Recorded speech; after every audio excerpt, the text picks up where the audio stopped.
Ja, guten Morgen Berlin, das wollte ich schon immer mal sagen.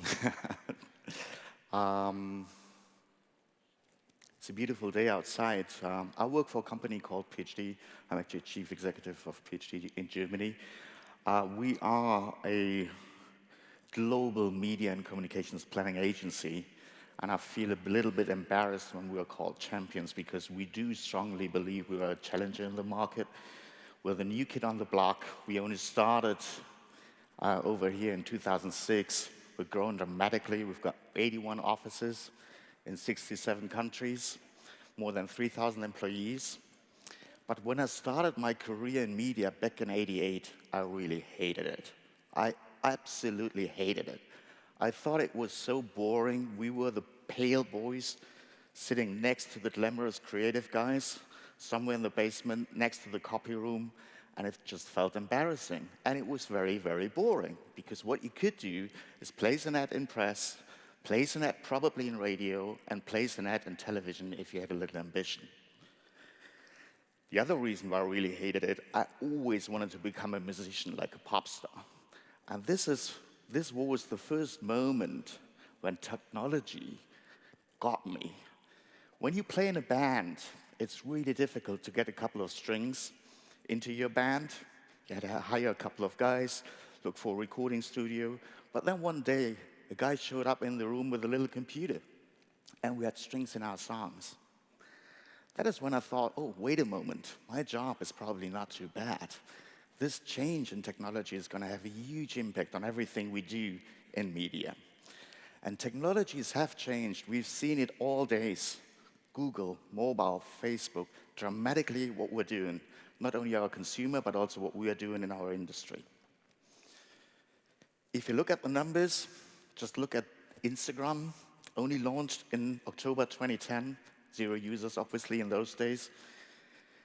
Just 2 years later, in October 2012, it was 100 million user base. In October, another 2 years later, in October 2014, it was 300 million. YouTube, with its bases over here in Berlin and in London, is having a great initiative to actually kind of kill Hollywood, I would think, or the movie industry.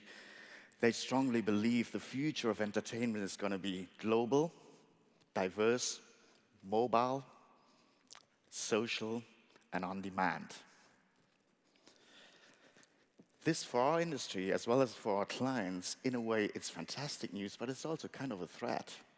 I don't know how many times I've been speaking to people over the last couple of days, and they were always complaining, we've been late. We've been late with social. We've been late with mobile. Even YouTube would admit they've been late with mobile. What happens if great leaders connect, even from a very old industry in packaged goods, and new technology connect? I want to show with a little video. Can you play the video, please? How did Unilever reach a rural population that's plagued by daily power cuts and only has 20% traditional media coverage? We created our very own media channel on mobile. In just 6 months, it has become the biggest media channel in both our target regions of Bihar and Jharkhand. With a combined population of over 137 million, these regions are key targets for some of Unilever's biggest brands.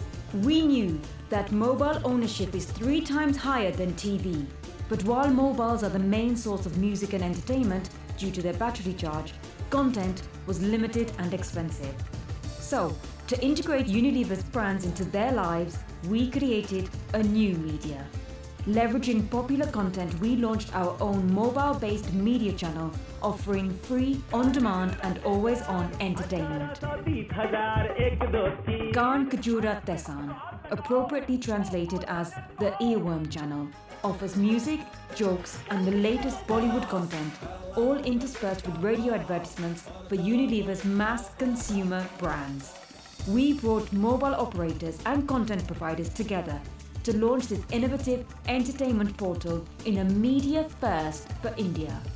To launch the station, we invited our audience to call the unique number and hang up, prompting us to call them back with the popular content.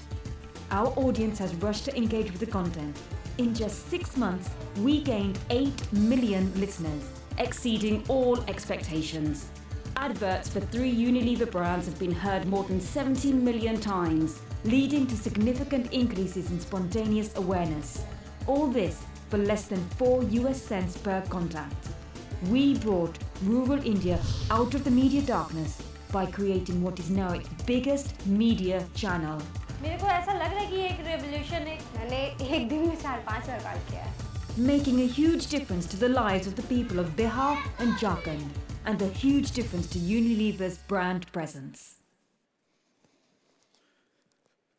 I think that's really fantastic work, and if you think what technology can do, not only for advertising companies, but for the people, it's fabulous. What we did over the last, I would think, year and a half, we were analyzing investments, strategies, and movements in the area of artificial intelligence. If you look at the numbers, in 2012, there was almost no investments into artificial intelligence. It sounded like something that happens in bad movies. In 2015, 2014, 2015, it really started growing. And the companies that are investing in artificial intelligence are companies like Google, IBM, Facebook.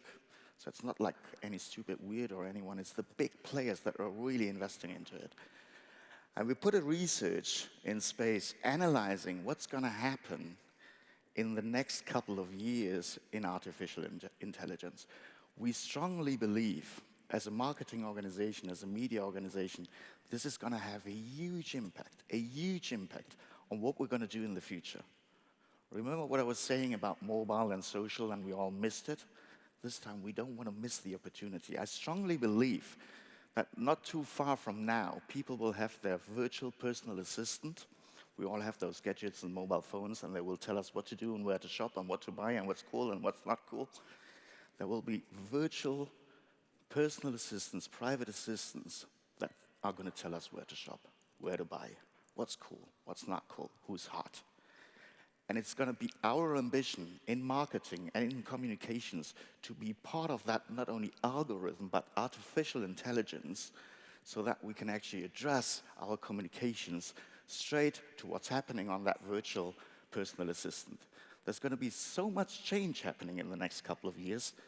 And in a way, I admit, it feels a little bit frightening with all the sci-fi movies I've been seeing in the past. But look at the investments, and it's the big players. We're going to launch a book very, very soon. We're going to launch it in Cannes, and I brought another little video to give you an idea what this book is going to be all about.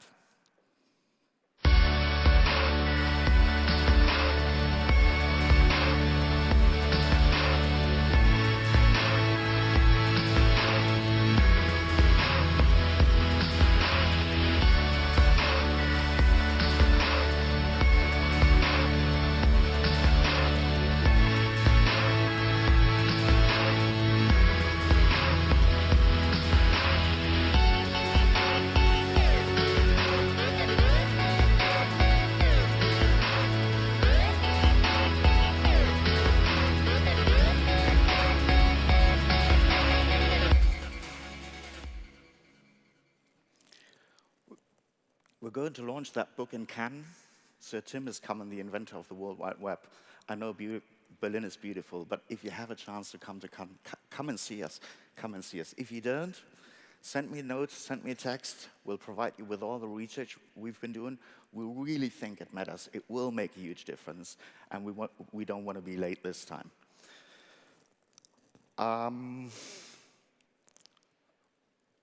Two last points, actually, I want to make. If there's anyone sitting in the room investing into artificial intelligence, knowing how to deal with it, call us, speak to us. We're really interested. Secondly, I don't like rules too much, but whenever I come to Berlin, I'm not from here, I get myself a currywurst. If you're coming from outside, before you go back, get yourself a currywurst. It's fabulous, it's delicious. Thank you so much.